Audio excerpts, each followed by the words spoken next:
এই সময়ে মমতা ব্যানার্জির দেওয়া সব থেকে বড় অভিশাপের নাম হচ্ছে নতুন ওবিসি সার্টিফিকেট। মাথায় রাখবেন কি বললাম। এই মুহূর্তে মমতা ব্যানার্জি অনেক অভিশাপ, প্রতিদিন আপনাকে অভিশাপ দিচ্ছে। তৃণমূল কংগ্রেস প্রতিদিন মুসলমানদেরকে একটা না একটা অভিশাপ দিচ্ছে ভাই, একটা না একটা অভিশাপ দিয়েই যাচ্ছে। সব থেকে বড় অভিশাপটার নাম কি? নতুন ওবিসি সার্টিফিকেট। কি ক্ষতি হচ্ছে? এখান থেকে কল্যাণী ইউনিভার্সিটিতে আপনার ছেলে অ্যাডমিশন নিয়েছে, হায়ার এডুকেশনের জন্য অ্যাপ্লাই করেছে, 100টা সিট, 10 জন মুসলমান সেখানে সুযোগ পেত। কোন মুসলমান?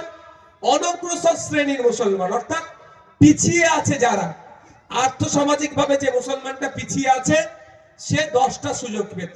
ওই 100টার মধ্যে 6 জন আদিবাসী সুযোগ পেত, ওই 100টার মধ্যে 22 জন দলিত হিন্দু সুযোগ পেত। সবটা ধ্বংস করছে। এই যে 10টা গরিব অনগ্রসর মুসলমান সুযোগ পেত, এখন যে সার্টিফিকেটটা দিয়েছে আর কাজে আসবে না। তার আমি উদাহরণ দিলে বুঝতে পারবেন। ভেরি রিসেন্ট মেসিকে দেখাকে কেন্দ্র করে একটা ঝামেলা হয়েছে, আপনারা জানেন তো, যুব ভারতী স্টেডিয়ামে। কেন ঝামেলা করলো? আপনি টাকা দিয়ে টিকিট কাটলেন,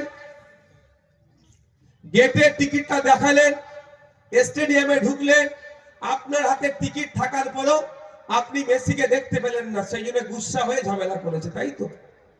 ঠিক যেভাবে দ্বিচারিতা হলো তাহলে যারা টিকিট কাটলো। নতুন সার্টিফিকেটটা মমতা ব্যানার্জি ঠিক এইভাবেই করেছে। আপনার হাতে সার্টিফিকেট দিয়েছে, আপনি ফর্ম ফিল আপ করলেন, আপনি পরীক্ষায় পাস হলেন, আপনি ইন্টারভিউ দিলেন, যেই চাকরির লিস্ট বার হবে আপনি আর সেখানে সংরক্ষণের সুবিধা পাবেন না। লাভটা কি ভাই? ও সার্টিফিকেট রাখা আর ছিঁড়ে ফেলে দেওয়া এক। বন্ধুগণ, আপনাদের ভাবতে হবে কিভাবে মমতা ব্যানার্জি মুসলমান, দলিত, আদিবাসীদেরকে স্টেপ বাই স্টেপ ধ্বংস করছে।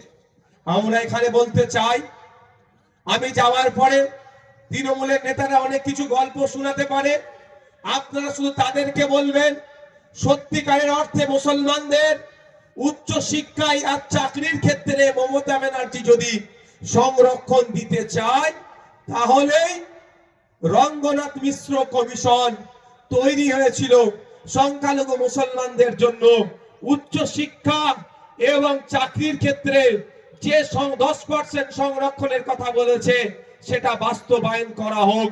তাহলেই মুসলমানরা, অনগ্রসর মুসলমানরা সমাজের মূল স্রোতে ফিরে আসবে। আর না হলে যত দিন যাবে আরো পিছিয়ে যেতে থাকবে।